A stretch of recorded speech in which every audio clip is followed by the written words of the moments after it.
The drought is a problem, meaning our sources of water is going to dilapidate very soon. The reason why today we are experiencing the challenges that we're experiencing in terms of demand and supply, it is because of poor planning. If water planning is not done properly, then you won't be able to provide water at the right time. The general challenges that are faced by the residents of the Eastern Cape in respect of water is huge backlogs, and there's quite a number of people that are still not served. Remember that each and every person is entitled constitutionally to clean water and free basic services as well. So therefore this makes it an integral part of ensuring that we're able to provide that services to the community.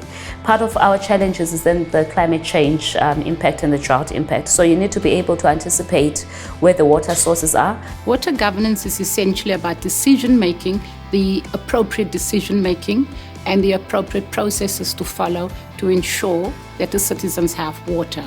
The GIZ worked with the municipality very well with the planning around water in particular. One thing they did was the technical expertise which was provided on time to be with us and be able to understand the problems and respond accordingly.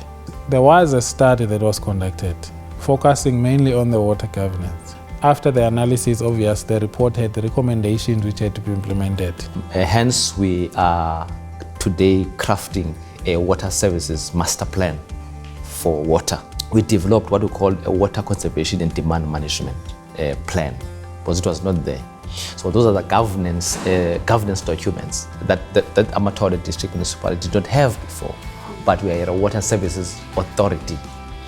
So we're getting things right by having governance documents, and secondly, and how do we then intend to implement those governance documents. There's been a very good training that was undertaken then by GIZ in the form of workshops in regards to governance, and it was mainly then on terms of the role of politicians in ensuring then that they undertake, effective oversight on the provision then of water and sanitation. When GIZ organized a water colloquium, what one then had learned out of the water colloquium, it was the presentation then by Cape Town on terms of how they manage the drought, and where they had what is called Day Zero, which then had hyped the communities at large.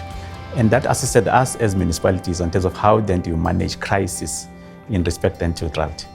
Another important component when it comes to water issues or the discussions that came out of the water and sanitation in Daba is the issues around water infrastructure. We've got infrastructure worth 5 billion rands as a district municipality, but we require 434 million rands just to maintain it on an annual basis. So how do we now ensure that the infrastructure that is within, that we've already put in place, is able to then be reliable in the provision of water to the communities? In Mpumalanga, we also focus on supporting water governance in our municipalities. Different to the Eastern Cape is that district municipalities in Mpumalanga are not water service authorities nor providers, so the local municipalities are responsible to deliver water. An interesting example in Mpumalanga is City of Mbombela. It's one of the few municipalities in South Africa that has a public-private partnership on water service delivery, and we're currently in talks with the municipality about how we can capture those lessons to share as an alternative perhaps service delivery model for other municipalities. Other aspects we've done around water governance linked to long-term planning, such as a water meter audit for Steve Tshwete local municipality that allows them to do longer-term planning around needs, growth points, new developments, etc. Our challenges are around infrastructure, on water in particular. Our reservoirs are old, and the issue around the valves are actually dating way back to early 70s. What the German government are doing is that they actually do plan for long term in terms of infrastructure development. This is the initiative that currently we want to embark on, and we believe we can do better because we've learned even where they had mistakes or challenges. And as a municipality, we believe we can emulate whatever issues they were able to address back then at Germany.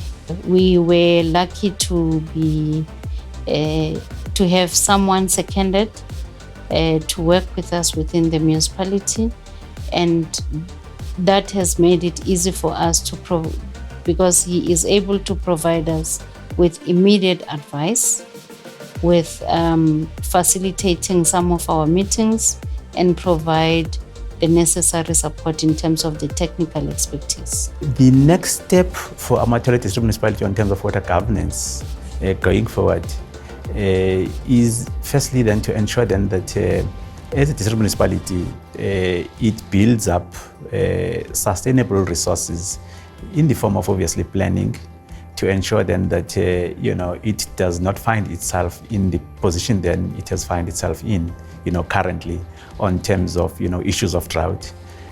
So I think going forward then is firstly then to ensure then that the staff itself then within Amateur District Municipality is capacitated and are able then to sustain the lessons then that they would have then learned through the GIZ program, in ensuring then that going then into the future, the district municipality then becomes then sustainable in terms of water resources. The future of the project will help with improved bylaws that will help with the quality of water and help also with stopping the vandalism, prohibit vandalism, and assist with the tariff setting. What can be done to strengthen forward-looking? I think key thing that we need to focus on is sustainability, sustaining those momentums that we have gained over the past period.